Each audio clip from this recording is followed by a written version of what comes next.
Sir ਇੱਕ ਵੀਰ ਦਾ question ਆਇਆ ਹੈ ਕਿ ਪੁਰਾਣੇ ਸਮੇਂ ਦੇ ਵਿੱਚ ਲੋਕੀ 80 ਤੋਂ 100 ਸਾਲ 150 ਸਾਲ ਇੱਥੇ ਤੱਕ ਕਿ 200 ਸਾਲ ਤੱਕ ਲੰਬੀ ਉਮਰ ਜਿਉਂਦੇ ਸੀ ਤੇ ਡਾਇਬਟੀਜ਼ ਰੋਗ ਕੈਂਸਰ ਗਠੀਆ ਦਾ ਰੋਗ ਇੱਥੇ ਤੱਕ ਕਿ ਬਲੱਡ ਪ੍ਰੈਸ਼ਰ ਵਰਗੀ ਬਿਮਾਰੀ ਕੀ ਚੀਜ਼ ਹੁੰਦੀ ਹੈ ਉਹਨਾਂ ਨੂੰ ਪਤਾ ਹੀ ਨਹੀਂ ਹੁੰਦਾ ਸੀ। ਤਾਂ ਇਸ ਦੇ ਪਿੱਛੇ ਸਰ ਕੀ ਕਾਰਨ ਸੀ ਜਿਸ ਦੇ ਚੱਲਦੇ ਉਹ ਲੰਬੀ ਉਮਰ ਜਿਉਂਦੇ ਸਨ? ਜ਼ਰੂਰ ਖੁੱਲ੍ਹ ਕੇ ਦੱਸਿਓ ਤਾਂ ਕਿ ਅਸੀਂ ਵੀ ਲੰਬੀ ਉਮਰ ਜੀ ਸਕੀਏ ਅਤੇ ਬਿਮਾਰੀਆਂ ਤੋਂ ਵੀ ਅਸੀਂ ਬਚ ਸਕੀਏ। ਹਰ ਇੱਕ ਇਨਸਾਨ ਲੰਬੀ ਉਮਰ ਜੀਣਾ ਚਾਹੁੰਦਾ ਹੈ।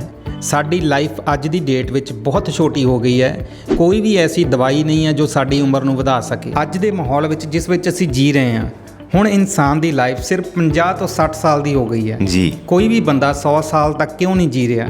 ਕਿਉਂਕਿ ਜੇਕਰ ਅਸੀਂ ਇਸ ਦਾ ਨਿਚੋੜ ਕੱਢੀਏ ਤਾਂ ਸਾਨੂੰ 100 ਸਾਲ ਪਿੱਛੇ ਬਾਰੇ ਸੋਚਣਾ ਪਏਗਾ ਕਿ ਪਹਿਲਾਂ ਲੋਕੀ ਜਦੋਂ 100 ਸਾਲ ਤੋਂ ਵੀ ਵੱਧ ਆਪਣੀ ਉਮਰ ਭੋਗਦੇ ਸੀ, ਉਸ ਵਕਤ ਦੇ ਲਾਈਫ ਸਟਾਈਲ ਦੇ ਵਿੱਚ ਤੇ ਅੱਜ ਦੇ ਲਾਈਫ ਸਟਾਈਲ ਵਿੱਚ ਬਹੁਤ ਜ਼ਿਆਦਾ ਅੰਤਰ ਆ। ਕਿਉਂਕਿ ਪਹਿਲਾਂ ਇੰਨਾ ਪੋਲਿਊਸ਼ਨ ਨਹੀਂ ਸੀ ਹੁੰਦਾ, ਲੋਕੀ ਸਾਈਕਲ ਚਲਾਉਂਦੇ ਸੀ, ਜਿੱਥੇ ਵੀ ਜਾਣਾ ਸੀ ਉੱਥੇ ਉਹ ਪੈਦਲ ਜਾਂਦੇ ਸੀਗੇ, ਜਿਸ ਦੇ ਨਾਲ ਉਹਨਾਂ ਦੀ ਬਾਡੀ ਦੀ ਇੱਕ ਐਕਸਰਸਾਈਜ਼ ਵੀ ਹੁੰਦੀ ਸੀ। ਲੋਕੀ ਪੈਦਲ ਜ਼ਿਆਦਾ ਸਫ਼ਰ ਕਰਨ ਦੇ ਨਾਲ ਉਹਨਾਂ ਦਾ ਬਲੱਡ ਪ੍ਰੈਸ਼ਰ ਤੇ ਸ਼ੂਗਰ ਲੈਵਲ ਵੀ ਜਿਹੜਾ ਆ ਉਹ ਬਿਲਕੁਲ ਕੰਟਰੋਲ ਦੇ ਵਿੱਚ ਰਹਿੰਦਾ ਸੀ। ਜਾਣੀ ਕਿ ਉਹਨਾਂ ਨੂੰ ਪਤਾ ਹੀ ਨਹੀਂ ਸੀ ਹੁੰਦਾ ਕਿ ਬਲੱਡ ਪ੍ਰੈਸ਼ਰ ਤੇ ਸ਼ੂਗਰ ਕੀ ਚੀਜ਼ ਹੈ ਜੀ। ਪਹਿਲੇ ਸਮੇਂ ਵਿੱਚ ਲੋਕੀ ਜਿਹੜੇ ਸੀਗੇ ਉਹ ਦੇਸੀ ਖੁਰਾਕਾਂ ਖਾਂਦੇ ਸੀਗੇ, ਕਿਸੇ ਤਰ੍ਹਾਂ ਦਾ ਵੀ ਨਸ਼ਾ ਨਹੀਂ ਸੀ ਕਰਦੇ। ਸਭ ਤੋਂ ਪਹਿਲਾਂ ਆਪਣੇ ਉਹ ਖਾਣ ਪਾਣ ਦਾ ਜਿਹੜਾ ਧਿਆਨ ਰੱਖਦੇ ਸੀਗੇ। ਪਹਿਲਾਂ ਲੋਕ ਘਰ ਬੈਠੇ ਹੀ ਆਪਣਾ ਇਲਾਜ ਕਰ ਲੈਂਦੇ ਸੀ।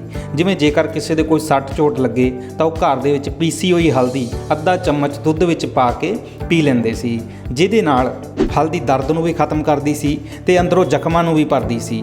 ਦੇਖੋ, ਹਲਦੀ ਸਾਡੇ ਵਾਸਤੇ ਬਹੁਤ ਫਾਇਦੇਮੰਦ ਹੈ। ਇਹ ਇੱਕ ਤਾਂ ਸਾਡੇ ਲੀਵਰ ਨੂੰ ਵੀ ਸਾਫ਼ ਰੱਖਦੀ ਹੈ, ਸਾਡੇ ਖੂਨ ਨੂੰ ਵੀ ਗਰਮ ਕਰਦੀ ਹੈ। ਦੂਸਰੇ ਨੰਬਰ ਤੇ ਸਾਡੀ ਹੱਡੀਆਂ ਵਾਸਤੇ ਵੀ ਇਹ ਬਹੁਤ ਫਾਇਦੇਮੰਦ ਹੁੰਦੀ ਹੈ, ਹੱਡੀਆਂ ਨੂੰ ਮਜ਼ਬੂਤ ਕਰਦੀ ਹੈ। ਜਦੋਂ ਕਿਸੇ ਦਾ ਨਾਰਮਲੀ ਪੇਟ ਦਰਦ ਹੁੰਦਾ ਸੀ ਤਾਂ ਲੋਕੀ ਉਸ ਸਮੇਂ ਦੇ ਵਿੱਚ ਸੌਂਫ ਜਾਂ ਅਜਵਾਇਣ ਖਾ ਲੈਂਦੇ ਸੀ, ਕਿਉਂਕਿ ਅਜਵਾਇਣ ਪੇਟ ਦਰਦ ਤੇ ਕੰਮ ਕਰਦੀ ਹੈ। ਉਹ ਪੇਟ ਦੇ ਦਰਦ ਨੂੰ ਖਤਮ ਕਰਦੀ ਹੈ, ਖਾਣੇ ਨੂੰ ਡਾਈਜੈਸਟ ਕਰਨ ਦੇ ਵਿੱਚ ਫਾਇਦਾ ਕਰਦੀ ਹੈ ਤੇ ਨਾਲੇ ਉਹ ਰੋਜ਼ ਇੱਕ ਔਲਾ ਖਾਂਦੇ ਸੀ।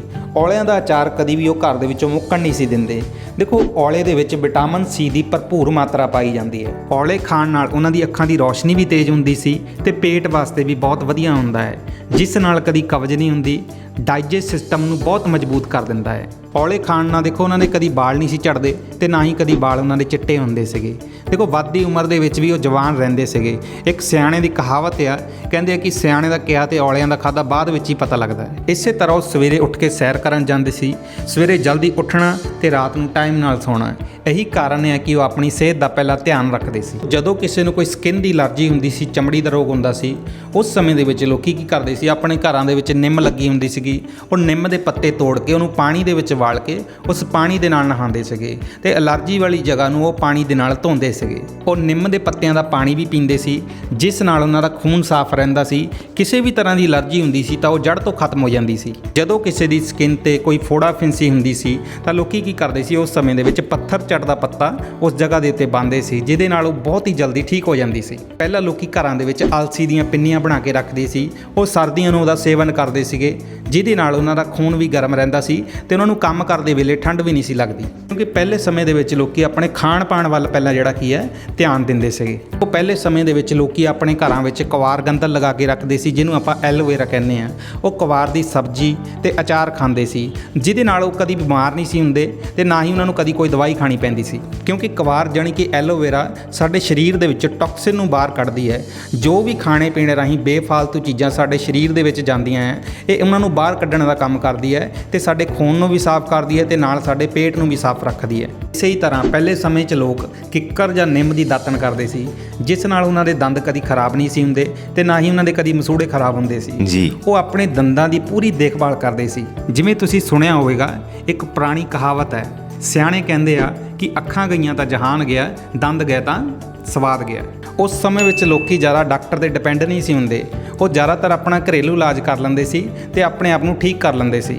ਤੇ ਅੱਜ ਦੀ ਡੇਟ ਵਿੱਚ ਸਾਡਾ ਥੋੜ੍ਹਾ ਜਿਹਾ ਸਿਰ ਦਰਦ ਹੁੰਦਾ ਸੀ, ਕਹਿੰਦੇ ਚਲੋ ਕੋਈ ਗੱਲ ਨਹੀਂ, ਗੋਲੀ ਖਾ ਲੈਂਦੇ ਹਾਂ ਠੀਕ ਹੋ ਜਾਏਗਾ। ਤਾਂ ਥੋੜ੍ਹਾ ਜਿਹਾ ਸਾਡਾ ਪੇਟ ਦਰਦ ਹੁੰਦਾ ਸੀ, ਕਹਿੰਦੇ ਚਲੋ ਕੋਈ ਗੱਲ ਨਹੀਂ, ਦਵਾਈ ਖਾ ਲੈਂਦੇ ਹਾਂ ਠੀਕ ਹੋ ਜਾਣਾ ਹੈ। ਅਸੀਂ ਛੋਟੀ ਜਾਂ ਬੜੀ ਪ੍ਰੋਬਲਮ ਦਾ ਹੱਲ ਸਿਰਫ ਦਵਾਈ ਬਣਾ ਲਿਆ ਹੈ। ਕਹਿੰਦੇ ਹਾਂ ਕਿ ਚਲੋ ਕੋਈ ਗੱਲ ਨਹੀਂ, ਦਵਾਈ ਖਾ ਕੇ ਠੀਕ ਹੋ ਜਾਣਾ ਹੈ। ਕਿਸੇ ਨੇ ਦੱਸਿਆ ਜੀ ਫਲਾਣੇ ਡਾਕਟਰ ਕੋਲ ਜਾਓ, ਉਹ ਵਧੀਆ ਦਵਾਈ ਦਿੰਦਾ ਆ, ਅਸੀਂ ਉਹਦੇ ਕੋਲ ਚਲੇ ਜਾਂਦੇ ਹਾਂ, ਉਹਦੇ ਕੋਲ ਦਵਾਈਆਂ ਖਾਣੀਆਂ ਸ਼ੁਰੂ ਕਰ ਦਿੰਦੇ ਹਾਂ। ਆਪਣੇ ਸਰੀਰ ਨੂੰ ਸਿਰਫ ਦਵਾਈਆਂ ਦੇ ਉੱਤੇ ਲਗਾ ਲੈਂਦੇ ਆ, ਉਹ ਦਵਾਈਆਂ ਸਾਨੂੰ ਕਿਤੇ ਨਾ ਕਿਤੇ ਅੱਗੇ ਜਾ ਕੇ ਸਾਈਡ ਇਫੈਕਟ ਕਰਨਾ ਸ਼ੁਰੂ ਕਰ ਦਿੰਦੀਆਂ ਹੈ।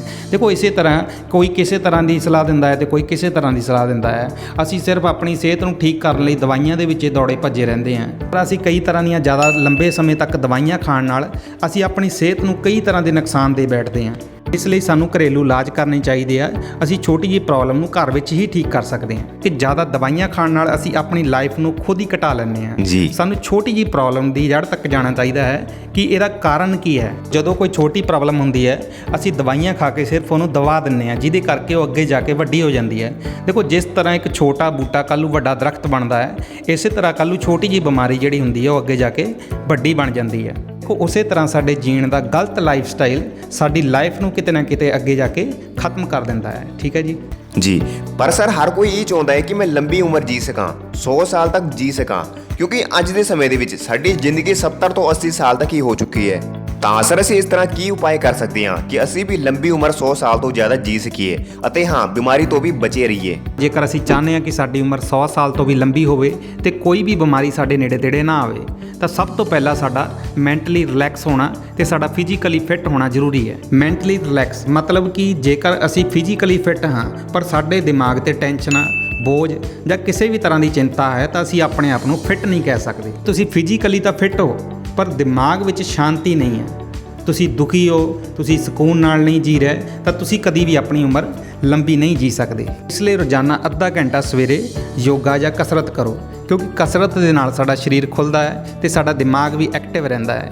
ਇਸ ਦੇ ਨਾਲ ਇੱਕ ਤਾਂ ਸਟ੍ਰੈਸ ਵੀ ਘਟਦਾ ਹੈ, ਦੂਸਰੇ ਨੰਬਰ ਤੇ ਅਸੀਂ ਕਦੀ ਵੀ ਮੈਂਟਲੀ ਅਪਸੈਟ ਨਹੀਂ ਹੁੰਦੇ। ਠੀਕ ਹੈ ਜੀ।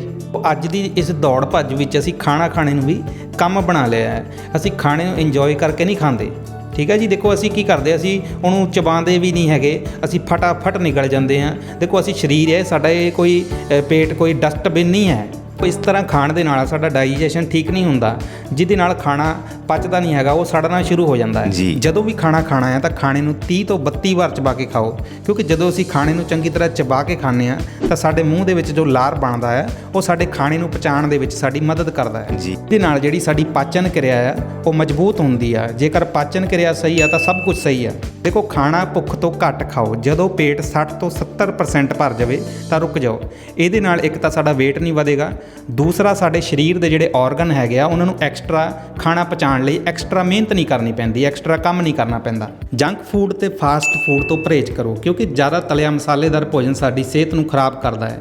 ਜੋ ਗੱਡੀ ਪੈਟਰੋਲ ਨਾਲ ਚੱਲਦੀ ਹੈ, ਅਸੀਂ ਜੇਕਰ ਉਹਦੇ ਵਿੱਚ ਡੀਜ਼ਲ ਪਾਵਾਂਗੇ ਤਾਂ ਉਹ ਨਹੀਂ ਚੱਲੇਗੀ, ਉਹ ਖਰਾਬ ਹੋ ਜਾਂਦੀ ਹੈ। ਇਸੇ ਤਰ੍ਹਾਂ ਜਿਹੜਾ ਸਾਡਾ ਸਰੀਰ ਹੈਗਾ ਆ, ਇਹ ਵੀ ਇੱਕ ਮਸ਼ੀਨ ਦੀ ਤਰ੍ਹਾਂ ਹੈ।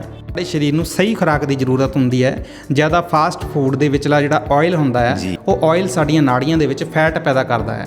ਉਹ ਐਕਸਟਰਾ ਫੈਟ ਹੁੰਦੀ ਹੈ, ਉਹ ਕੋਲੈਸਟਰੋਲ ਦੇ ਰੂਪ ਦੇ ਵਿੱਚ ਨਾੜੀਆਂ ਨੂੰ ਬਲੌਕੇਜ ਕਰਦੀ ਹੈ ਤੇ ਹਾਰਟ ਅਟੈਕ, ਸਟ੍ਰੋਕ ਵਰਗੀਆਂ ਬਿਮਾਰੀਆਂ ਨੂੰ ਜਨਮ ਦਿੰਦੀ ਹੈ, ਜਿਹਦੇ ਨਾਲ ਸਾਡੀ ਲਾਈਫ ਘਟਦੀ ਹੈ।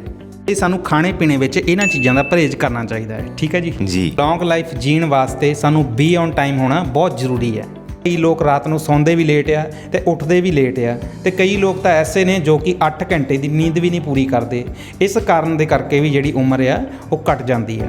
ਦੇਰ ਰਾਤ ਤੱਕ ਜ਼ਿਆਦਾ ਟੀਵੀ ਦੇਖਣ ਨਾਲ ਜਾਂ ਜ਼ਿਆਦਾ ਮੋਬਾਈਲ ਚਲਾਉਣ ਦੇ ਨਾਲ ਸਾਡੀ ਉਮਰ ਤੋਂ ਪਹਿਲਾਂ ਨਿਗਾਹ ਜਿਹੜੀ ਹੈ ਉਹ ਕਮਜ਼ੋਰ ਤਾਂ ਹੁੰਦੀ ਹੀ ਹੈ, ਉਹਦੇ ਨਾਲ ਨਾਲ ਜਿਹੜਾ ਸਾਡਾ ਦਿਮਾਗ ਹੈ ਇਹ ਵੀ ਸੁੰਗੜਨਾ ਸ਼ੁਰੂ ਹੋ ਜਾਂਦਾ ਹੈ ਤੇ ਦਿਮਾਗ ਕਮਜ਼ੋਰ ਵੀ ਹੁੰਦਾ ਹੈ ਤੇ ਦਿਮਾਗ ਥੱਕ ਜਾਂਦਾ ਹੈ। ਜਿਸ ਤਰ੍ਹਾਂ ਅਸੀਂ ਕਿਸੇ ਮਸ਼ੀਨ ਤੋਂ ਕੰਮ ਲੈਂਦੇ ਹਾਂ, ਉਸ ਨੂੰ ਵੀ ਦੇਖੋ ਗਰਮ ਹੋਣ ਤੇ ਅਸੀਂ ਬੰਦ ਕਰ ਦਿੰਦੇ ਹਾਂ ਤਾਂ ਕਿ ਜਿਹੜੀ ਮਸ਼ੀਨ ਆ ਉਹ ਖਰਾਬ ਨਾ ਹੋ ਜਾਵੇ।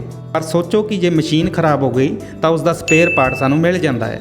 ਅਸੀਂ ਆਪਣੇ ਸਰੀਰ ਤੋਂ ਪੂਰੀ ਜ਼ਿੰਦਗੀ ਕੰਮ ਲੈਣਾ ਹੈ। ਦੇਖੋ ਸਾਡਾ ਸਰੀਰ ਵੀ ਇੱਕ ਮਸ਼ੀਨ ਦੀ ਤਰ੍ਹਾਂ ਹੈ। ਇਨਸਾਨੀ ਸਰੀਰ ਦਾ ਸਪੇਅਰ ਪਾਰਟ ਕਿਸੇ ਵੀ ਦੁਕਾਨ ਤੋਂ ਨਹੀਂ ਮਿਲਦਾ ਤੇ ਨਾ ਹੀ ਇਸ ਨੂੰ ਕੋਈ ਬਣਾ ਸਕਦਾ ਹੈ। ਇਸ ਲਈ ਸਾਨੂੰ ਸਹੀ ਸਮੇਂ ਤੇ ਆਰਾਮ ਦੀ ਜ਼ਰੂਰਤ ਹੈ ਤੇ ਰੋਜ਼ਾਨਾ ਸਵੇਰੇ 9 ਵਜੇ ਤੋਂ 10 ਵਜੇ ਤੱਕ ਧੁੱਪ ਸੇਕੋ, ਕਿਉਂਕਿ ਧੁੱਪ ਦੇ ਵਿੱਚ એનર્ਜੀ ਦਾ ਭੰਡਾਰ ਹੁੰਦਾ ਹੈ। ਧੁੱਪ ਸਾਡੇ ਸਰੀਰ ਦੇ ਵਿੱਚੋਂ ਵਾਇਰਸ ਤੇ ਬੈਕਟੀਰੀਆ ਨੂੰ ਖਤਮ ਕਰਦੀ ਹੈ। ਇਸ ਤਰ੍ਹਾਂ ਸਾਡੇ ਘਰ ਦੇ ਵਿੱਚ ਕਈ ਵਾਰੀ ਖਾਣ ਪੀਣ ਵਾਲੀਆਂ ਚੀਜ਼ਾਂ ਦੇ ਵਿੱਚ ਕੀੜੇ ਮਕੌੜੇ ਵੜ ਜਾਂਦੇ ਆ ਤਾਂ ਅਸੀਂ ਉਹਨੂੰ ਕਈ ਵਾਰ ਧੁੱਪ ਦੇ ਵਿੱਚ ਰੱਖ ਦਿੰਦੇ ਆ ਤੇ ਉਹ ਬਾਹਰ ਨਿਕਲ ਜਾਂਦੇ ਆ। ਇਸੇ ਤਰ੍ਹਾਂ ਸਾਡੇ ਸਰੀਰ ਦੇ ਵਿੱਚ ਜਿੰਨੇ ਵੀ ਜਰਮਸ, ਬੈਕਟੀਰੀਆ, ਵਾਇਰਸ ਹੁੰਦੇ ਆ ਉਹ ਧੁੱਪ ਦੇ ਨਾਲ ਖਤਮ ਹੋ ਜਾਂਦੇ ਆ। ਦੇਖੋ ਧੁੱਪ ਦੇ ਵਿੱਚ ਵਿਟਾਮਿਨ ਡੀ, ਕੈਲਸ਼ੀਅਮ ਦੀ ਭਰਪੂਰ ਮਾਤਰਾ ਹੁੰਦੀ ਹੈ ਜੋ ਕਿ ਸਾਡੀ ਹੱਡੀਆਂ ਨੂੰ ਮਜ਼ਬੂਤ ਕਰਦੀ ਹੈ। ਅੰਗਰੇਜ਼ਾਂ ਨੂੰ ਅਸੀਂ ਦੇਖਦੇ ਹਾਂ ਕਿ ਉਹ ਧੁੱਪ ਸੇਕਣ ਲਈ ਅੰਡਰ ਗਾਰਮੈਂਟ ਪਾ ਕੇ ਸਮੁੰਦਰ ਦੇ ਕਿਨਾਰੇ ਤੇ ਲੰਮੇ ਪਏ ਹੁੰਦੇ ਆ।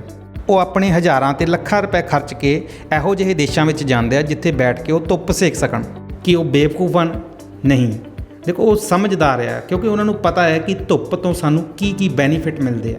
ਦੇਖੋ ਧੁੱਪ ਸਾਨੂੰ ਪਰਮਾਤਮਾ ਨੇ ਫ੍ਰੀ ਵਿੱਚ ਦਿੱਤੀ ਹੈ ਤੇ ਅਸੀਂ ਘਰਾਂ ਵਿੱਚ ਹੀ ਬੜੇ ਰਹਿੰਦੇ ਹਾਂ।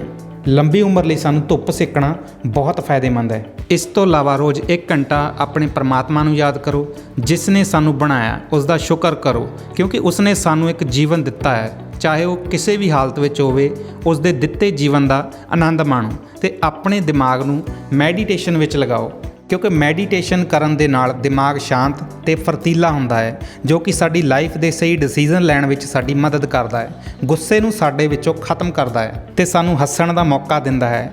ਕਹਿੰਦੇ ਹਨ ਕਿ ਜੋ ਲੋਕ ਦਿਨ ਵਿੱਚ 20 ਵਾਰ ਹੱਸਦੇ ਹਨ, ਉਹਨਾਂ ਦੀ ਲਾਈਫ ਨਾ ਹੱਸਣ ਵਾਲਿਆਂ ਦੀ ਲਾਈਫ ਨਾਲੋਂ 10 ਸਾਲ ਵੱਧ ਹੁੰਦੀ ਹੈ। ਇਸ ਲਈ ਖੁਦ ਵੀ ਹੱਸੋ ਜੀ। ਤੇ ਦੂਸਰਿਆਂ ਨੂੰ ਹਸਾਉਣ ਵਿੱਚ ਵੀ ਮਦਦ ਕਰੋ।